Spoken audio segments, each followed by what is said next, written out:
হে আল্লাহ, আপনি তো বলছেন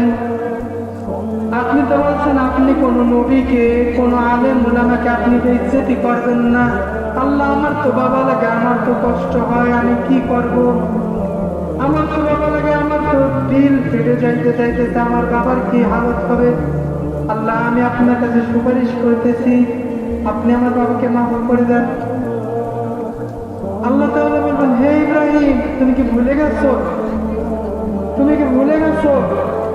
ইন্নাল্লাহা হারামাল জান্নাতা আলাল কাফিরিন, যে সব কাফেরদের জন্য জাহান্নাম হারাম। ইন্নাল্লাহা হারামাল জান্নাত, সব জান্নাত হারাম আলাল কাফিরিন, কাফেরদের জন্য। তুমি কি ভুলে গেছো?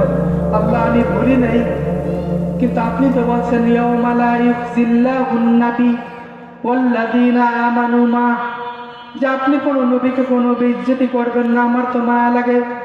তখন আল্লাহ তাআলা বলবেন, ইব্রাহিম তুমি চোখ বন্ধ করো, দেখো। ইব্রাহিম আলাইহিস সালাম চোখ বন্ধ করবে, তাকানোর সঙ্গে সঙ্গে দেখবে যে তার সামনে একটা গুইসাপ। কি বলেন? মরা গুইসাপ পচে গেছে।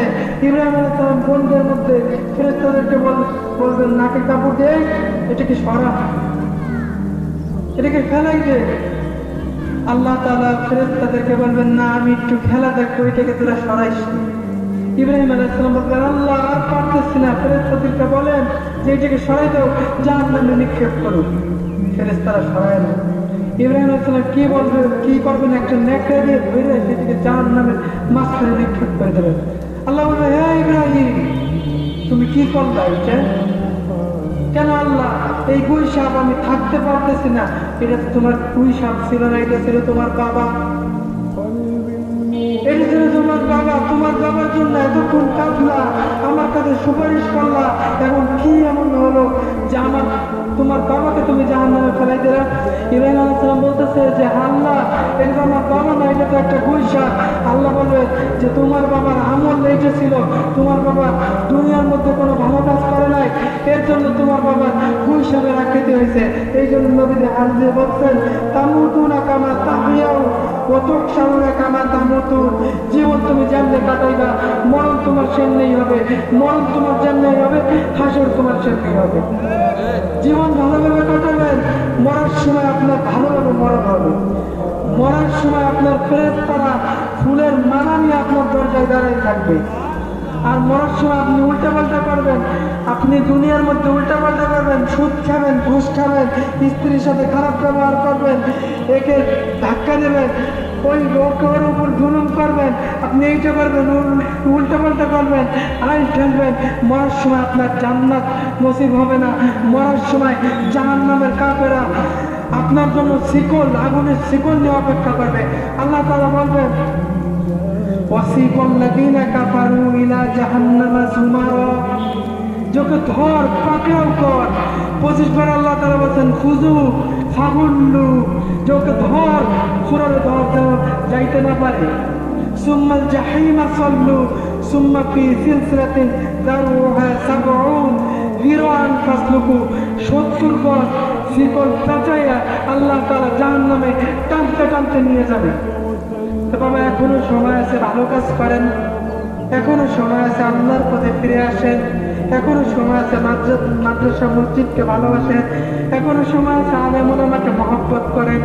আলেম ওলামাকে মহব্বত করে যদি একবার আপনি কবরে যাইতে পারেন, যদি আপনার শেষ বলি লা ইলাহা ইল্লাল্লাহ বলে কবরে যাইতে পারেন, তাহলে আপনার মরণটা ভালো মরণ হবে। আল্লাহ তাআলা আপনার জন্য যখন আপনি মারা যাবেন, আজরাইলের সাথে আল্লাহ তাআলা জান্নাত থেকে ফুল পাঠাই দেবে, ফেরেশতাদেরকে পাঠাই দেবে যে আমার এই বান্দাটা মারা যাইতেছে, তোরা তাদেরকে আহলান সাহলান মারহাবা দিতে দিতে তোরা আমার কাছে নিয়ে। আর যদি আল্লাহ না করুক, আপনার যদি মরণটা যদি খারাপ মরণ হয়ে যায়, যদি আপনি জীবনটা উল্টাপাল্টা করতে করতে আপনি যদি মারা যান, কখন মরণ আসবে আমরা বলতে পারবো? জীবন যেহেতু জন্মগ্রহণ করছে, মরণ তো হইতেই হবে, আমাদের মৃত্যুবরণ করতে হবে, কিন্তু কখন মরণ আসবে? এই যে আমি স্টেজে বয়ান করতেছি, হইতে পারে যে আমি ওই জায়গায় নাও যাইতে পারি, এমন হইতে পারে যে আমি রাস্তায় নাও যাইতে পারি, আমি বাড়িতে নাও যাইতে পারি। কয়েকদিন আগে দেখলাম যে একজন বয়ান করতেছিল, সে লা ইলাহা ইল্লাল্লাহর কথা বলতেছিল, সাথে সাথে আল্লাহর বান্দা ওই জায়গায় শেষ।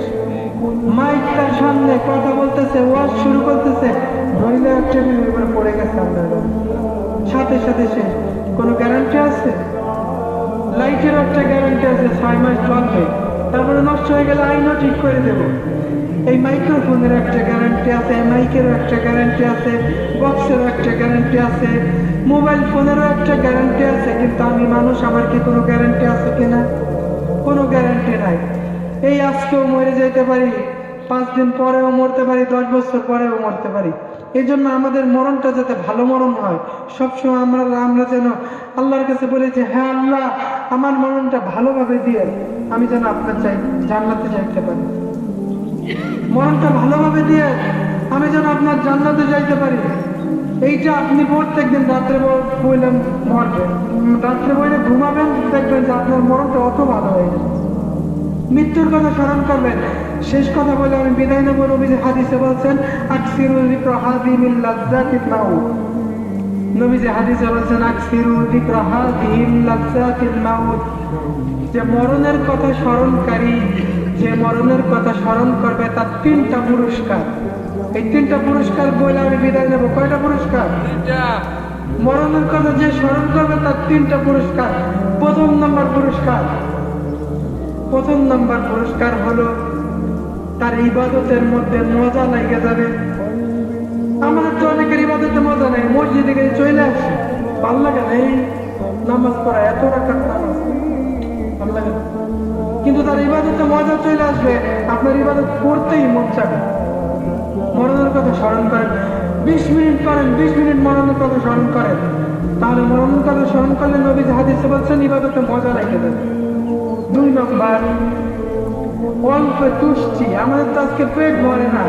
বলছে যে কবরে যাওয়ার আগে তোমার পেট ভরবে না, কবরের মাটি যতক্ষণ তোমার পেটে না যাবে তখন তোমার পেট ভরবে না। এইটা চাবা, তুমি ওইটা চাবা, তোমার পেট ভরবে না, খালি মনেই যাবে যে এইটা চাও ওইটা চাও। কিন্তু যখন তুমি মরণের কথা স্মরণ করবা, নবী হাদিসে বলছেন, তখন তোমার অল্প তুষ্টি হয়ে যাবে তুমি। এবং 3 নম্বর আলামত, যেটা সবচেয়ে বড় আলামত, মরার সময় কালিমা নসিব হবে। তাই আমরা যদি মরণের কথা বেশি বেশি স্মরণ করি, তাহলে আমাদের 3টা ফায়দা। 1 নম্বর, ইবাদতের মধ্যে মজা লেগে যাবে। 2 নম্বর, আমাদের অল্প তুষ্টি চলে আসবে। 3 নম্বর, ইবাদতের মধ্যে মজা লেগে যাবে। 3 নম্বর, আমাদের কালিমা নসিব হবে। আমরা কাছ থেকে মরণের কথা স্মরণ করবো তো? 20 মিনিট পারে, 20 মিনিট মরণের কথা স্মরণ করেন, বালিশে মাথাটা লাগাই বলেন যে আল্লাহ, আমি যদি আজকে মারা যাই আমার কি হবে? আমি যদি আজকে মারা যাই, কালকে 2 দিন হয়ে যাবে, 40 দিন পর কেউ আমাকে স্মরণ করবে না, আমার নাম নিশানা মুছে যাবে, আমাকে কি হবে? আমি কি নিয়ে আল্লাহ তোমার কবরে যাব? আমার কি ওরকম কোনো সালামানা আছে? তুমি যদি আমাকে হিসাব জিজ্ঞাসা করো, আমি হিসাব দিয়ে পশ্চিমকালেও জান্নাতে যাইতে পারবো না। আল্লাহ, আমার কি হবে? এইটা আপনি বালিশের সুরে একটু লাগায় দেখেন, দুনিয়া আপনার ভালো লাগবে। আজকে আমার যেই আয়াতটা নিয়ে আমি আপনাদের সামনে ওয়াজ করতেছিলাম, ওয়াত্তাকু ইয়াওমান তুরজাউনা ফীহি ইলাল্লাহ সুম্মা তুওয়াফা কুল্লু নাফসিন বিমা কাসাবাত ওয়া হুম লা ইউযলামুন। ওই দিনকে ভয় করো, যেই দিন তোমাদেরকে আল্লাহর সামনে দাঁড়াইতে হবে। ওই দিন তোমাদের কৃতকর্মের ফল তোমাদেরকে দেওয়া হবে, তার উপর কোনো জুলুম করা হবে না। এবং নবীজির হাদিসে বলছিলেন, তামুতুনা কামা তাহইয়াউনা ওয়া তুহশারুনা কামা তামুতুন। তুমি জীবন যেমনি কাটাইবা, মরণ তোমার অমনিই হবে, মরণ তোমার যেমনিই হবে, হাসর তোমার সেমনিই হবে। আল্লাহ তাআলা আপনাকে, আমাকে, সবাইকে মরণের কথা বেশি বেশি স্মরণ করে এই 6 আলামতের একটা আলামত নিয়ে এবং ঈমান নিয়ে কবরে যেতে পারি, সেই তৌফিক দান করেন। জোরে বলেন আমিন। আল্লাহ তাআলা এই মাহফিলকে যারা আয়োজন করেছে তাদের সবাইকে মাফ করে দেন। আল্লাহ আমাকে, আপনাকে, যারা শুনতেছে তাদেরকে মাফ করে দেন। আল্লাহ, যেই কথাগুলো বললাম আমাকে আমল করার তৌফিক দান করেন, আপনাকে আমল করার তৌফিক দান করেন। আল্লাহ, এই মহল্লার মধ্যে যারা মারা গেছে তাদের কবরকে জান্নাতের বাগিচা বানিয়ে দেন। সবাইকে দিনের উপর অটল অবিচল থাকার তৌফিক দান করেন।